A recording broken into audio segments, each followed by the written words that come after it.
Contoh, pada sebuah kafe itu memiliki pelayan berupa robot. Kemudian robot tersebut bertugas untuk mengantarkan makanan dari meja dapur ke meja pelanggan. Robot tersebut juga dilengkapi dengan sensor untuk mendeteksi jika ada halangan di depannya, kayak gitu. Nah, pertama-tama proses harus dipecah menjadi tugas-tugas sederhana yang dapat dimengerti oleh komputer. Jadi di sini kita harus memberikan instruksi bagaimana cara kerjanya sebuah robot ya. Jadi tadi ada sebuah robot, kemudian dia bertugas untuk mengantarkan sebuah makanan dari dapur ke meja pelanggan. Kemudian robot tersebut itu juga mempunyai kemampuan untuk atau sensor ya gitu untuk mendeteksi jika ada halangan di depannya. Berarti instruksi apa sih yang harus kita berikan supaya robot itu bisa berjalan sebagaimana dengan tugasnya. Jadi yang pertama itu kita beri instruksi ya, robot ini dapat mengambil piring dengan makanan di atasnya. Kemudian dia juga harus memegangnya setiap saat. Kemudian yang kedua instruksinya, robot tersebut pindah dari dapur ke meja makan dengan cara yang pertama jalan ke pintu antara dapur dan ruang makan ya. Jadi robotnya nanti diberikan instruksi supaya dia berjalan dari dapur menuju ke pintu ya sebelum dia menuju ke meja makan. Kemudian yang berikutnya dari pintu itu dia akan memeriksa rintangan dan jika ada rintangannya dia harus dapat mengatasi rintangan tersebut.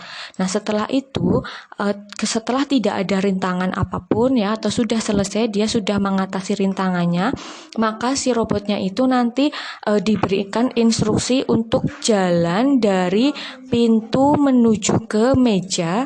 Kemudian di situ dari pintu menuju ke meja juga dia diberikan kemampuan untuk memeriksa rintangan dan mengatasi rintangan tersebut ya.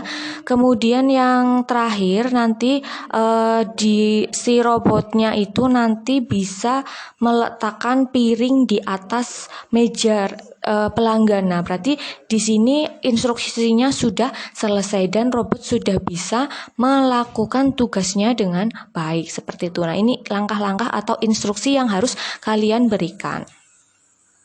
Nah, kemudian yang berikutnya itu contoh pada dunia nyata itu seperti apa ya. Jadi kalau robot itu kan mungkin hanya imajinasi ya, tidak atau belum ada di dunia nyata kita. Nah, tetapi apa sih yang contoh yang nyatanya itu misalkan kita sedang menaiki sebuah lift. Nah, di lift di sini juga dia harus punya pemikiran layaknya seperti komputer atau berpikir komputasi ya. Jadi bagaimana caranya ketika seseorang itu naik sebuah lift, kemudian orang itu menekan sebuah tombol di situ, apa yang harus lift itu kerjakan kayak gitu ya. Nah, jadi untuk memberikan instruksinya nanti berarti liftnya itu harus tunggu dulu sampai pintu itu ditutup ya. Ketika ada orang masuk, tunggu sampai pintunya tertutup. Kemudian tunggu sampai orang yang sudah masuk ke dalam lift itu menekan sebuah tombol di dalam liftnya ya untuk menentukan kemana dia akan pergi, ke lantai mana kayak gitu. Nah kemudian berarti ketika si orang itu menekan tombol di dalam lift itu berarti kan ada kemungkinan orang itu akan menaik atau akan turun kayak gitu ya.